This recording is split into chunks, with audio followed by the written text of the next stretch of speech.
Bom, pessoal, então retornando à análise dos princípios de interpretação constitucionais, nós vimos o princípio da supremacia da Constituição e o princípio da unidade da Constituição. Sempre importante lembrarmos que, normalmente, esses princípios são utilizados de forma conjunta, conjugados, quando a interpretação de uma determinada norma jurídica, de um dispositivo constitucional ou mesmo de uma norma legal. Prosseguindo, princípio do efeito integrador. O princípio do efeito integrador, ele leva em consideração, primeiro, que a Constituição é um documento único, ou seja, leva em consideração, primeiramente, a própria ideia de unidade da Constituição. Segundo, o princípio do efeito integrador, ele também leva em consideração que as Constituições, principalmente as Constituições contemporâneas, cada vez mais se tornam complexas. Cada vez mais incorporam ideias que aparentemente são conflitantes. Ideias políticas, econômicas, filosóficas, sociológicas. Então, em razão dessa complexidade de ideias que normalmente integram uma mesma Constituição, o princípio do efeito integrador, ele indica para o intérprete que ele deve buscar, sempre que possível, uma interpretação que compatibilize essas ideias, que compatibilize esses princípios, esses valores constitucionais. O intérprete, portanto, deve valorizar aquela interpretação que favoreça a integração política, cultural, social, econômica. Para Canotilho, esse princípio do efeito integrador indica que o intérprete, aspas, deve dar primazia na solução de problemas jurídicos constitucionais aos critérios, aos pontos de vista que favoreçam a integração política e social e o reforço da própria unidade da Constituição. Então, como eu disse, esses princípios, veja bem, eles normalmente são conjugados. Aqui,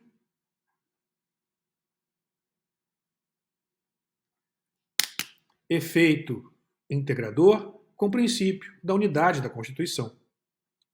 Vamos ver um exemplo? Veja a decisão.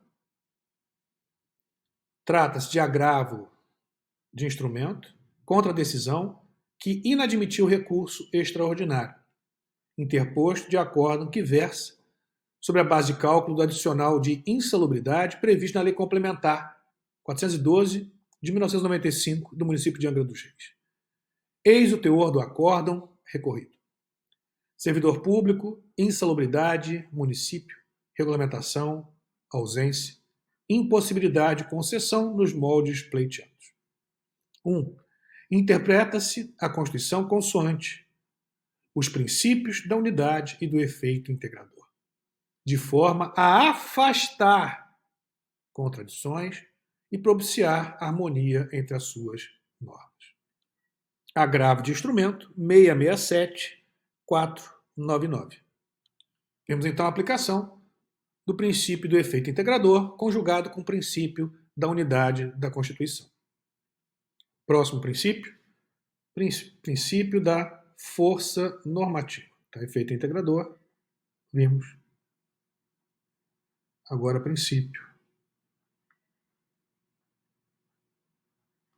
da força normativa da Constituição. O princípio da força normativa da Constituição é uma criação de Conrad Hesse. Um livrinho pequenininho, mas interessante, um livro muito criativo, né? Um livro que teve um alcance mundial. Então, um livro excelente. A força normativa da Constituição, Conrad Hesse. E qual seria a ideia?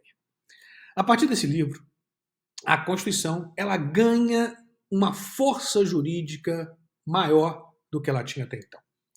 A Constituição era vista, ou foi vista durante muito tempo, como um mero documento político. Ferdinand Lassalle, inclusive, chegou a afirmar que a Constituição não passaria de uma folha de papel.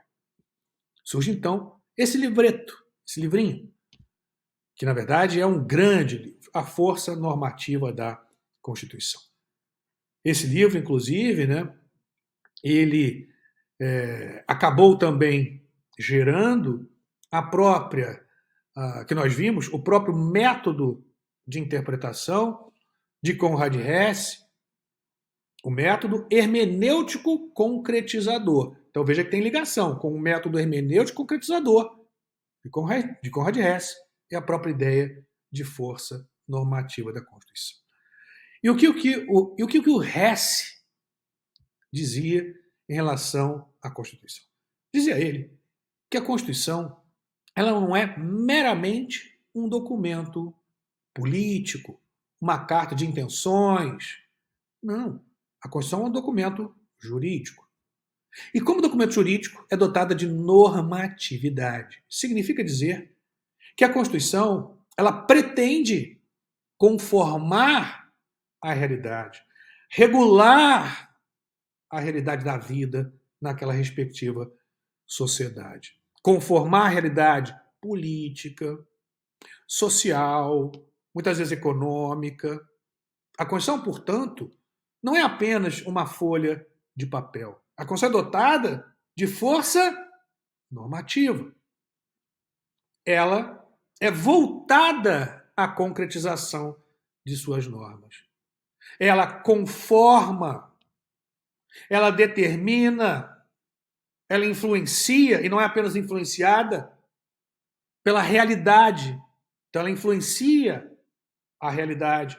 Ela conforma a realidade daquela sociedade, a realidade política, a realidade social, a realidade cultural, a realidade econômica.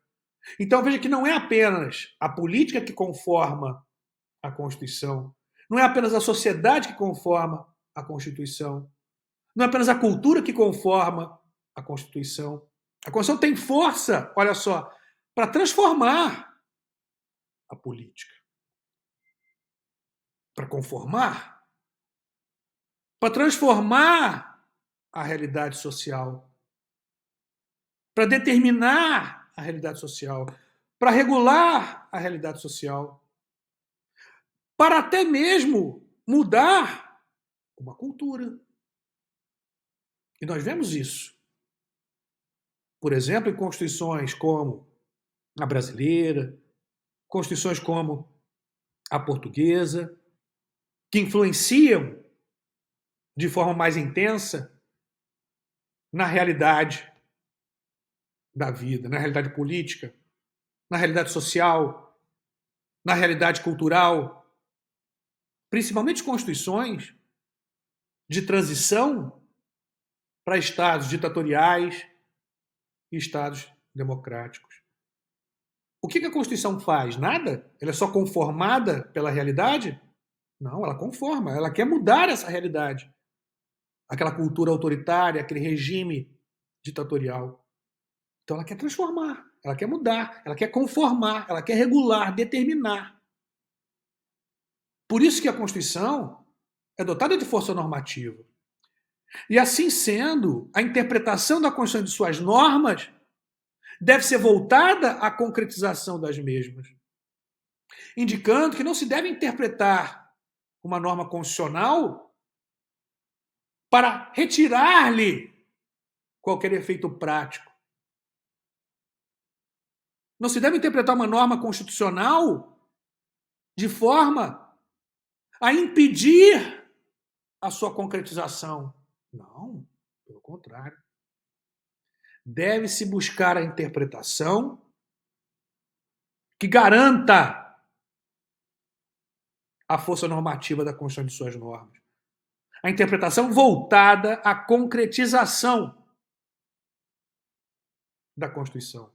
Uma interpretação que viabilize que aquele dispositivo interpretado tenha algum efeito concreto. Vamos nas palavras de Konrad Hesse? Veja só. A interpretação constitucional está submetida ao princípio da ótima concretização da norma. A interpretação adequada é aquela que consegue concretizar de forma excelente o sentido da proposição normativa dentro das condições reais, na realidade, dominantes numa determinada situação.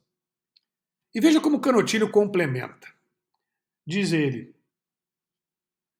deve dar-se primazia às soluções hermenêuticas que, compreendendo a historicidade das estruturas constitucionais, claro, o momento histórico, a realidade que se está inserido, isso não pode ser desconsiderado, possibilitam a atualização normativa, garantindo do mesmo pé a sua eficácia e permanência, a sua eficácia ótima, a sua concretização.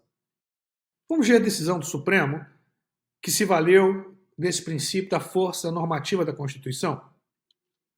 É cabível habeas corpus para apreciar toda e qualquer medida que possa, em tese, acarretar constrangimento à liberdade de locomoção ou ainda agravar as restrições a esse direito. Esse entendimento da segunda turma, ao definir habeas corpus para assegurar a detento, em estabelecimento prisional, o direito de receber visitas de seus filhos e enteados. Na espécie, o juízo das execuções criminais decidira que o condenado não teria jus à visitação, visto que a prisão seria local impróprio aos infantes, o que poderia trazer-lhes prejuízos na formação psíquica. A defesa, então, impetrara habeas corpus no STJ, que o indeferira liminarmente ao fundamento de que a pretensão não se compatibilizava com a modalidade eleita, uma vez que não ofendido o direito de locomoção do ora paciente. De início, rememorou-se que a jurisprudência odierna da Corte estabelece sérias ressalvas ao cabimento do writ, no sentido de que supõe violação de forma mais direta, ao menos em exame superficial, a liberdade de ir e vir dos cidadãos. Agora tem importância maior o princípio da força normativa da Constituição. Muita atenção. Seguindo. Afirmou-se que essa orientação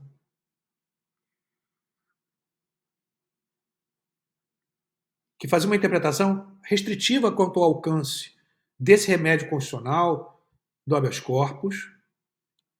Então, voltando, afirmou-se que essa orientação, entretanto, não inviabilizaria por completo o processo de ampliação progressiva que esta garantia, ou seja, o habeas corpus, pudesse vir a desempenhar no sistema jurídico brasileiro, sobretudo para conferir força normativa mais robusta à Constituição.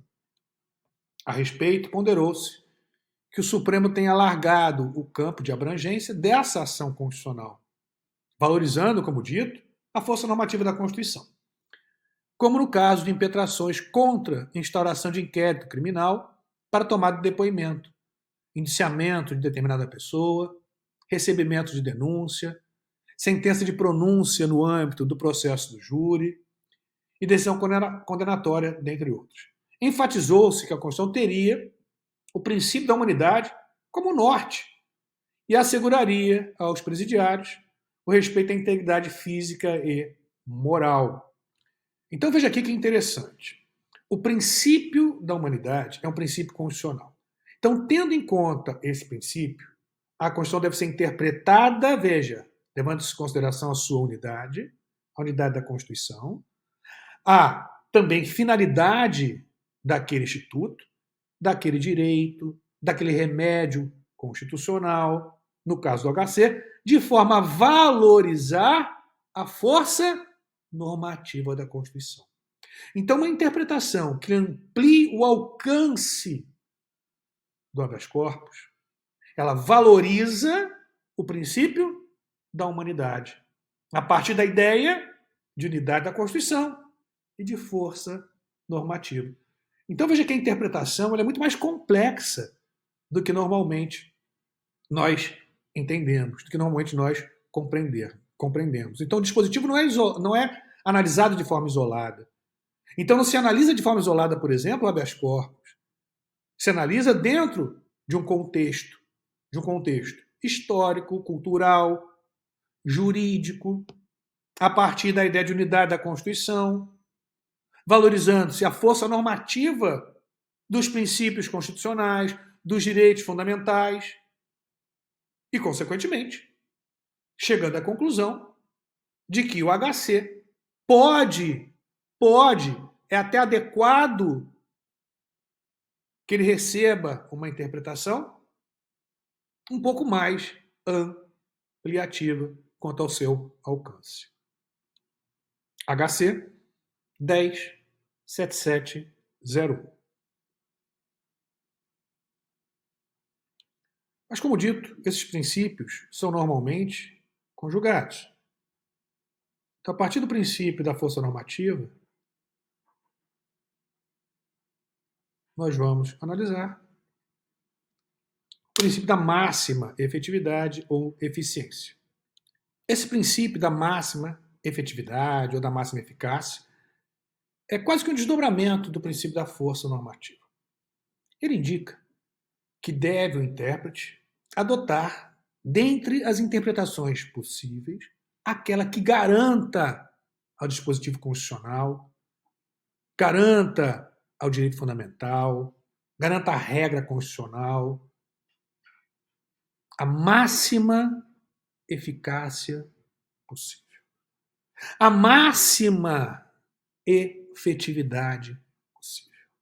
Que garanta não apenas a máxima eficácia jurídica, mas também a máxima eficácia social da norma. Aquela interpretação que mais promova a incidência, valorize a aplicabilidade concreta da norma constitucional objeto de interpretação. É um princípio, portanto, operativo das normas constitucionais. Canutilho chama de princípio da máxima eficiência ou da interpretação mais efetiva. Então, anote esses nomes. Máxima efetividade, máxima eficiência, interpretação mais efetiva. Vamos ver como é que o constitucionalista português se manifesta sobre esse princípio? Veja o que ele diz. O princípio da interpretação mais efetiva, mais eficiente, mais eficaz. É um princípio operativo em relação a toda e qualquer norma constitucional, que ele deve ser utilizado na interpretação de toda e qualquer norma da Constituição. Como eu disse, de um direito fundamental, de um princípio constitucional, de uma regra constitucional. Toda e qualquer norma constitucional está submetida a esse princípio interpretativo operativo da máxima eficácia, da máxima efetividade, da interpretação mais efetiva, mais eficiente. Retornando com as palavras de Canutilho. Então, dizer, o princípio da interpretação mais efetiva é um princípio operativo em relação a todas e quaisquer normas constitucionais. Embora a sua origem esteja ligada à tese das normas programáticas, é hoje, sobretudo, invocado no âmbito dos direitos fundamentais. Em caso de dúvidas, devem ser adotadas as interpretações ou a interpretação que reconheça a maior eficácia aos direitos fundamentais constitucionais. Então, esse princípio, ele surge a partir das constituições dirigentes, como forma de se garantir às normas programáticas maior aplicabilidade, maior concretude. Interpretarmos as normas programáticas de forma a garantir a essas normas aplicabilidade, aplicação, efetividade, a máxima eficácia jurídica possível. Mas ele foi ganhando força, ou ganhando mais força, quanto à interpretação dos direitos fundamentais, não se limitando à interpretação de normas programáticas. Como princípio operativo, ele é utilizado na interpretação de toda e qualquer norma constitucional, mas, como dito, principalmente na interpretação de direitos fundamentais, de garantias fundamentais, para valorizar os direitos fundamentais, valorizar as garantias constitucionais. Vamos ver um exemplo? Pega a Constituição, artigo 5º, inciso 71, que trata do mandado de injunção. Olha o que diz lá. Conceder-se-á mandado de injunção sempre que a falta de norma regulamentadora torne inviável o o exercício dos direitos e liberdades constitucionais e das prerrogativas inerentes à nacionalidade, à soberania e à cidadania.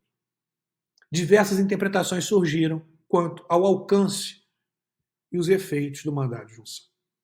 Eu vou aqui destacar apenas duas interpretações.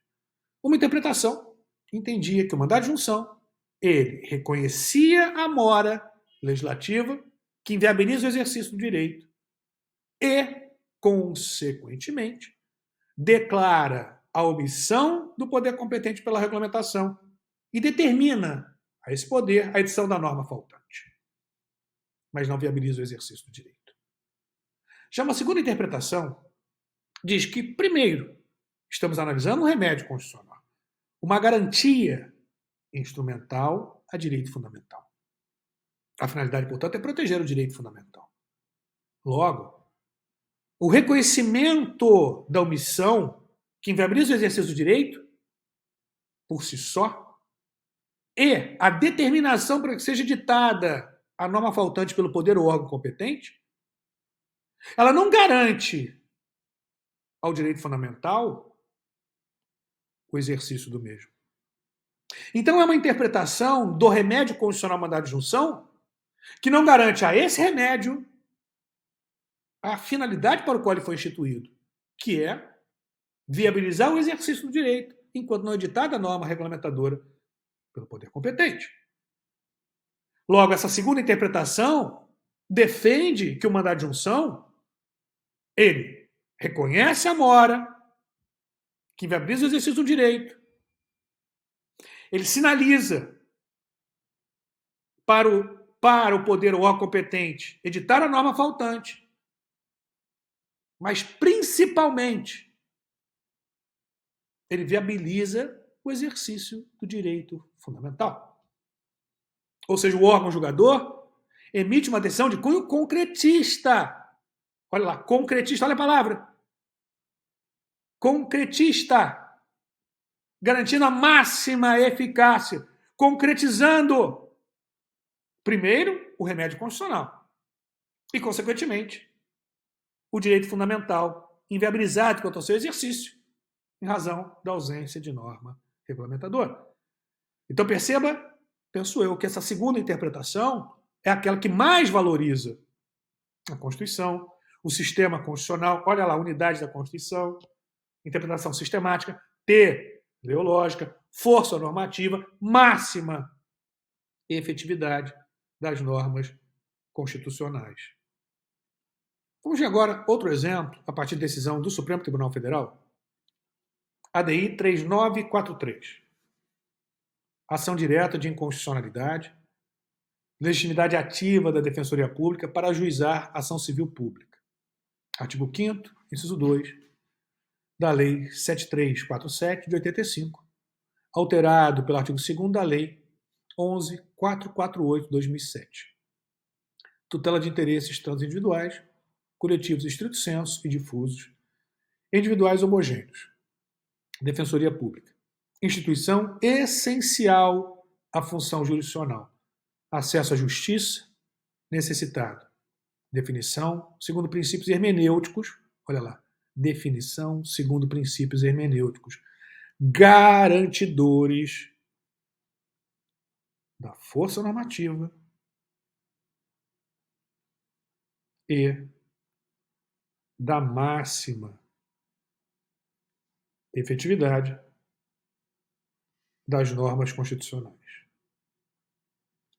Artigo 5º, incisos 35, 74, 78 da Constituição da República. Inexistência de norma de exclusividade do Ministério Público para ajuizamento de ação civil pública. Ausência de prejuízo institucional do Ministério Público pelo reconhecimento da legitimidade da Defensoria Pública. Ação julgada improcedente. Então veja que para o STF, a legitimação da Defensoria Pública, estabelecida em lei, não é inconstitucional. Pelo contrário, ela valoriza a força normativa da Constituição, a máxima efetividade das normas constitucionais e, principalmente, a máxima efetividade, a máxima proteção aos direitos fundamentais, como dito. Temos, então, o princípio da máxima efetividade, máxima eficiência, ou princípio da interpretação mais efetiva.